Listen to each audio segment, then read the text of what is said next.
Okay, अब यहाँ तक तो आपकी अरे के एलिमेंट 1 2 3 4 5 के सॉर्टेड ऑर्डर के अंदर आ चुके हैं। अब आपके पास 8 6 और 7 के 3 एलिमेंट रह गए। अब इनकी बारी है इनको सॉर्ट करने की। सो दोबारा वैल्यूज असाइन करें, I L R J set कर दिए।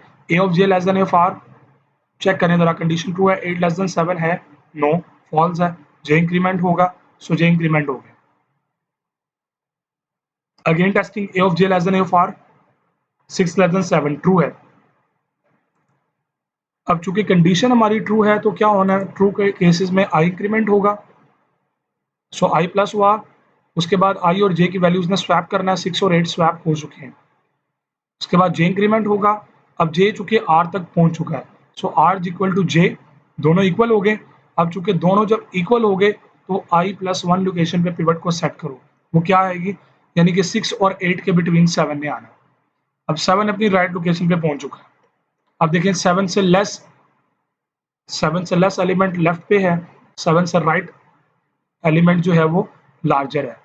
अब चूंकि 6 और 8 दो डिफरेंट पार्टीशंस हैं, ये दोनों सिंगल सिंगल एलिमेंट रह गए हैं, तो इसका मतलब क्या हुआ, इसका मतलब ये हुआ कि दोनों सॉर्टेड ऑर्डर में अवेलेबल है। सो आपकी finally list, no need for further proceeding. So finally आपकी अरे जो है वो इस वक्त सॉर्टेड ऑर्डर के अंदर अवेलेबल है। मैं यहाँ पे आप लोगों के लिए एनिमेशन को एक बार दोबारा प्ले कर रहा हूँ क्विकली, ताकि आप चीज़ों को ऑब्जर्व कर लें कि किस तरह से पूरी अरे सॉर्टेड हुई है। ओके जी, ये एग्जांपल थी हमारे पास। एलिमेंट्स की लोकेशंस आप देख लें।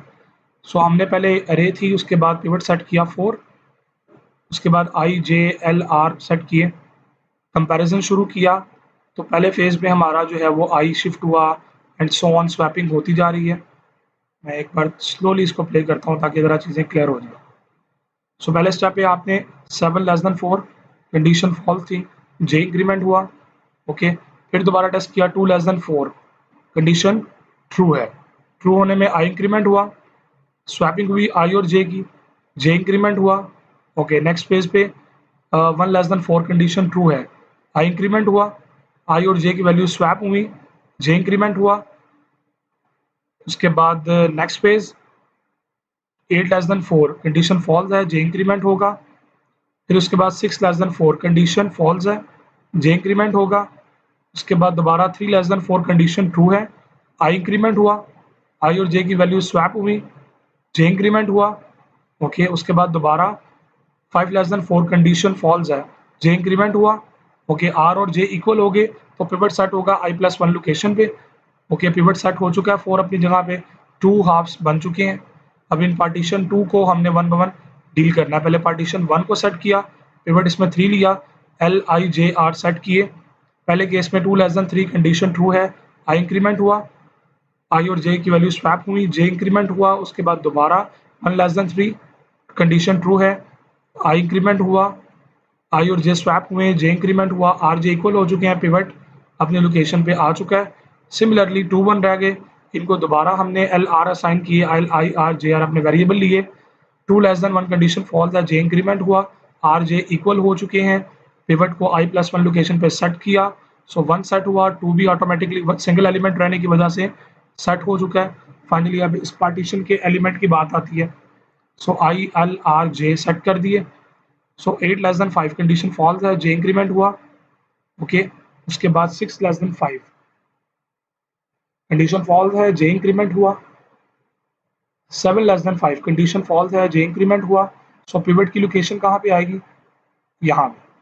ओके, उसके बाद नया एलिमेंट अरे का 7 पिवट ले लिया, इसमें आई एल आर जे सेट हो गए। कंडीशन टेस्ट की 8 लेस देन 7, कंडीशन फॉल्स है, जे इंक्रीमेंट हुआ। 6 लेस देन 7, कंडीशन ट्रू है, आई इंक्रीमेंट हुआ, आई और जे स्वैप हुए। उसके बाद जे इंक्रीमेंट हुआ, आर जे इक्वल हो गए, पिवट आई प्लस 1 की लोकेशन पे आ गया। तो अब उसके लेफ्ट पे 6 है, राइट पे 8 है, दोनों सिंगल एलिमेंट है। सो दोनों सॉर्टेड ऑर्डर में अवेलेबल है, योर अरे is sorted. So let's move on the analysis of quicksort. हम बात करते हैं जी वर्स्ट केस के एनालिसिस की। होप्स हो कि आपने इस एग्जांपल को पेपर पे खुद भी ट्राई किया होगा, डिफरेंट एलिमेंट्स को लेके डिफरेंट एलिमेंट डाटा एलिमेंट्स लें और उनको इस एल्गोरिदम की मदद से सॉर्ट करने की कोशिश करें। So let's move on the analysis of quick sort. So worst case analysis क्या कहते हैं? It is the case when items are ready in sorted form and we try to sort them again. मिसाल के तौर पर जी list आपकी already sorted थी, आपने क्विक सॉर्ट चला दिया और चूंकि आपके पास कोई ऐसी जादू की छड़ी तो है नहीं जो बता दे कि जनाब ये सॉर्टेड है या नहीं है, तो चेक करके पता लगना। So this will take the lot of time and space.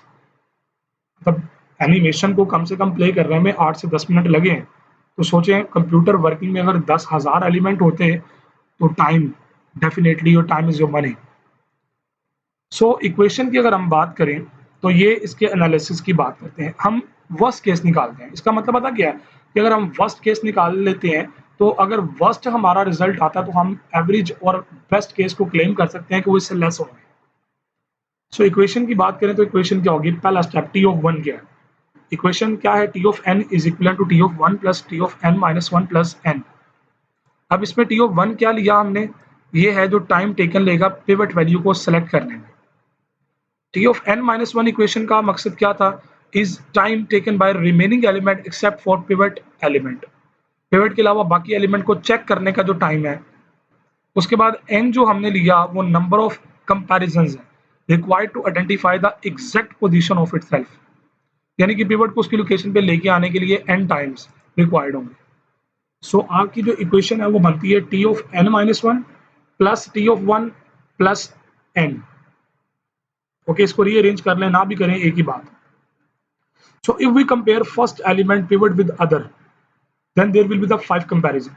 अगर हम अपने पहले एलिमेंट को पिवट लेते हैं और बाकियों के साथ कंपेयर करते हैं तो हमारे वाली के अंदर कम से कम 5 कंपैरिजन होंगे। So it means that there will be the n comparison if there are n items. अगर इसके अंदर n आइटम्स होंगे तो n कंपैरिजन रिक्वायर्ड होंगे।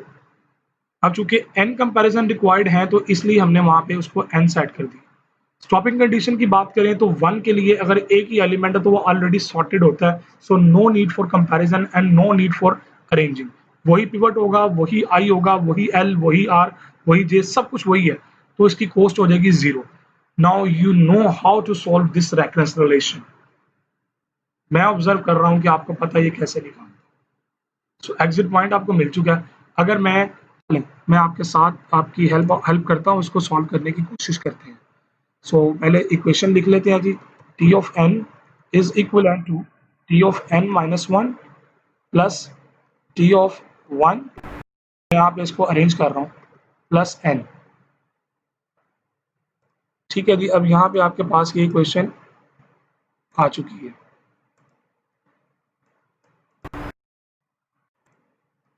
सो मैं इसके अंदर क्या करता हूँ, एग्जिट पॉइंट मेरे पास टी ऑफ वन के लिए 0 है। सो मैं यहाँ पे सेट कर देता हूँ। मैंने कहा जी चूंकि as you know that T of one is equal to 0, so क्या होगा कि आपकी ये वाली जो इक्वेशन है इसके अंदर जो टी 0 पुट होगा यहाँ पे। अब आपकी चॉइस है कि इसको एंड पे जाके ख़त्म कर लें, अभी ख़त्म कर लें, एक ही बात है। सो मैंने यहाँ पे इसको दोबारा सॉर्ट आउट करते हैं। सो ये फाइनली बन जाएगा आपके पास T of N minus one plus N. And you know that how to solve this. T of N minus one की वैल्यू निकालनी है आपने, तो क्या करेंगे? टी ऑफ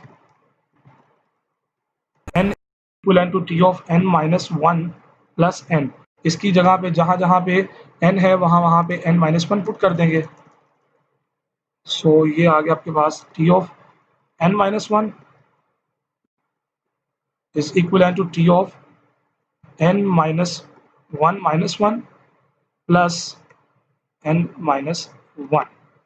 यानी कि टी ऑफ एन की वैल्यू आपके पास क्या आएगी?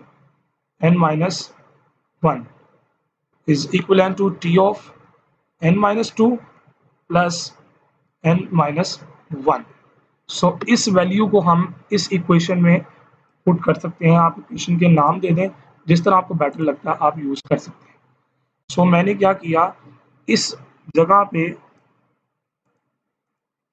मैंने ये सारी वैल्यू को पुट करना, कॉपी किया, मैंने यहाँ पे पुट कर दिया। ओके जी, अब उसके बाद मैं इक्वेशन को सिंप्लीफाई कर लेता हूँ।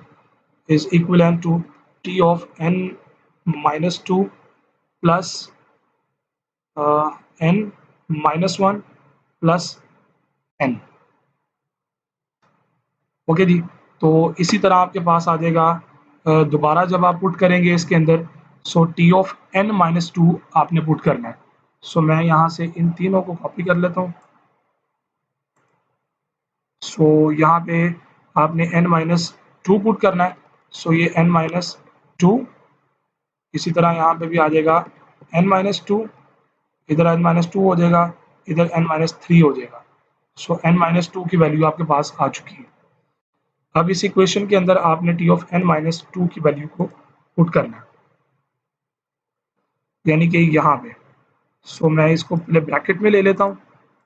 अब यहाँ पे ये जो सारी वैल्यू है मैं इसको कॉपी करता हूँ और इसके अंदर पेस्ट कर देता हूँ।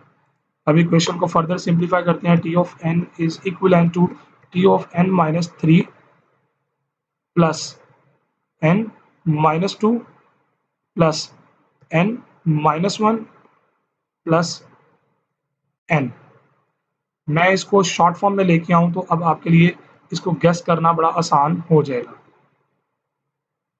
T of n is equivalent to T of n-3 plus 3n minus 3। So अगर इसको मैं आयत लेवल पे लेके जाता हूँ, सो ये क्या बनेगा? T of n is equivalent to T of n minus I plus I n minus I. अब इसको 1 पे लेके आना तो क्या करेंगे आप? i की जगह पे आप n-1 पुट करेंगे। सो लेट करेंगे i is equivalent to n-1। So put करें जिसको टी ऑफ n, मैं इसके अंदर i की वैल्यू को पुट करता हूँ जी।